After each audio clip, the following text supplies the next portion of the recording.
This document page illustrates a severe informational void in global finance. The Chinese government and its state-owned banks are now the world's largest official creditors to developing nations, yet the legal agreements governing these massive loans are systematically hidden from the public. To understand how these loans actually function, a research team from Aid Data systematically retrieved and digitized 100 debt contracts between Chinese state-owned entities and 24 developing nations, representing $36.6 billion in commitments. This map shows the geographic distribution of those documents. 47% of the contracts originate in Africa and 27% in Latin America, indicating a highly standardized global lending operation. The researchers took these 100 Chinese contracts and benchmarked them against 142 loan agreements from traditional bilateral and multilateral lenders, specifically looking for deviations from global norms. Examining the specific legal text within these agreements allows us to separate geopolitical speculation from the concrete financial engineering used by Chinese state lenders. Sovereign debt traditionally falls into two distinct categories. Official bilateral lenders, like government agencies, focus on diplomatic and policy goals. Commercial lenders, like private banks, focus on aggressive financial enforcement to guarantee repayment. The dataset reveals that Chinese state lenders operate outside this binary. They employ a hybrid architecture that merges the diplomatic weight of a government with the aggressive repayment safeguards of a commercial institution. Two primary institutions drive this strategy: the Export-Import Bank of China and the China Development Bank. By utilizing standardized legal templates across their international portfolios, these entities engineer what economists call de facto seniority. They write contracts designed to force their claims to the absolute front of the repayment queue. We can observe exactly how they secure this priority status by isolating three specific clauses built into their master contracts. Looking at this digital recreation of the contract, the engineering begins with Section 1, confidentiality. In traditional commercial lending, using frameworks like the Loan Market Association template, confidentiality obligations are heavily imposed on the lender. The bank is required to protect the borrower's private financial data. This bar chart illustrates a stark reversal. After 2014, every Chinese contract contains sweeping confidentiality clauses imposed on the borrowing government, legally barring them from disclosing the contract terms or its existence. By comparison, out of 142 traditional benchmark contracts, only 2 contained comparable restrictions. Domestically, this prevents citizens and lawmakers in borrowing nations from assessing their own national liabilities, eliminating public accountability for massive infrastructure debts. Internationally, if a sovereign debtor is legally barred from disclosing its true liabilities, institutions like the IMF are mathematically incapable of accurately calculating that country's debt sustainability. Forced secrecy isolates the debtor and blinds all other creditors, making it impossible for the international community to detect if the borrowing nation is making preferential, hidden payments to China. The mechanism to extract those payments is located under security arrangements. In standard, full-recourse sovereign lending, borrowed funds and domestic tax revenues flow directly into the borrowing nation's central treasury, remaining under the control of the sovereign government. This flowchart maps the Chinese contractual requirement. National revenues are intercepted and diverted into a special offshore bank account, one explicitly controlled by the Chinese lender. The cash bypasses the borrowing nation's central bank entirely.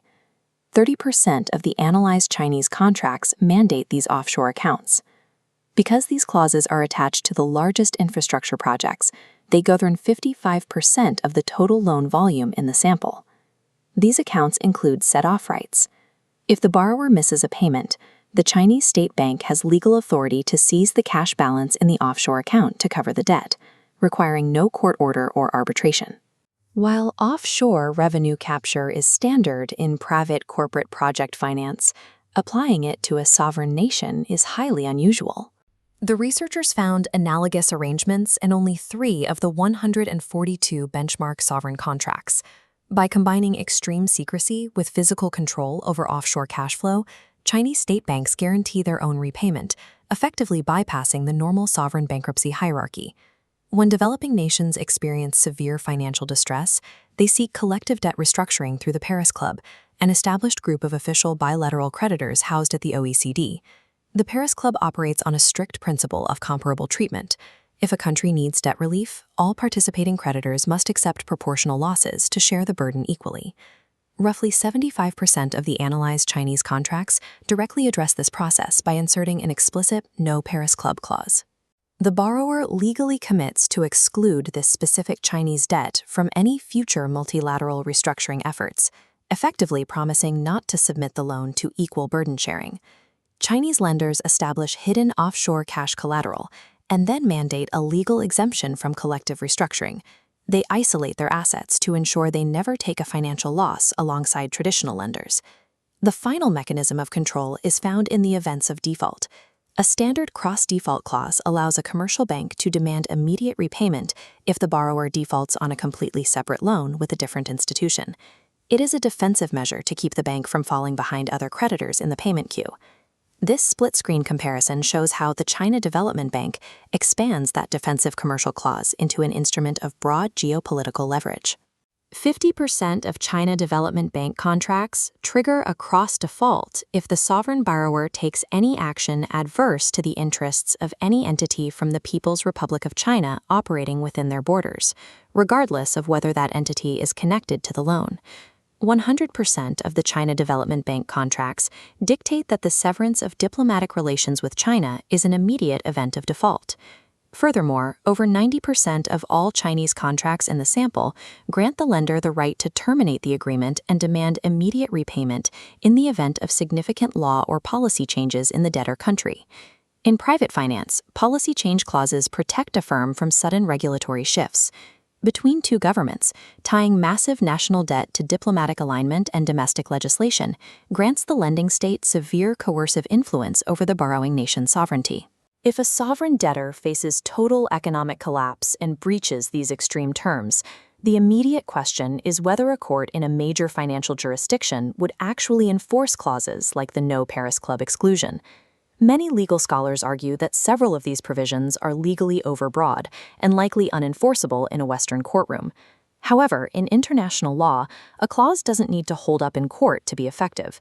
It functions under the concept of in terra retum, serving as a severe deterrent to forced compliance.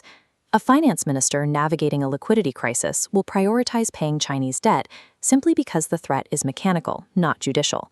If they defy the contract, their national export revenues sitting in offshore accounts can be unilaterally frozen without a trial. Technical enforceability in a foreign court is irrelevant against the immediate, tangible pressure these documents exert on a developing government. Total sovereign debt across the developing world is currently peaking at unsustainable levels, pushing dozens of economies to the brink of default.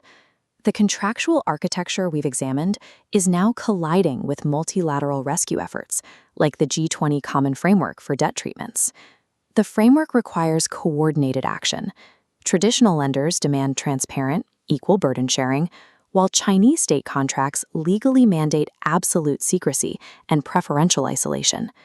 By demanding the political immunity of a sovereign government while wielding the aggressive cash-sweeping mechanics of a private hedge fund, China has engineered a system that rewrites the rules of international debt.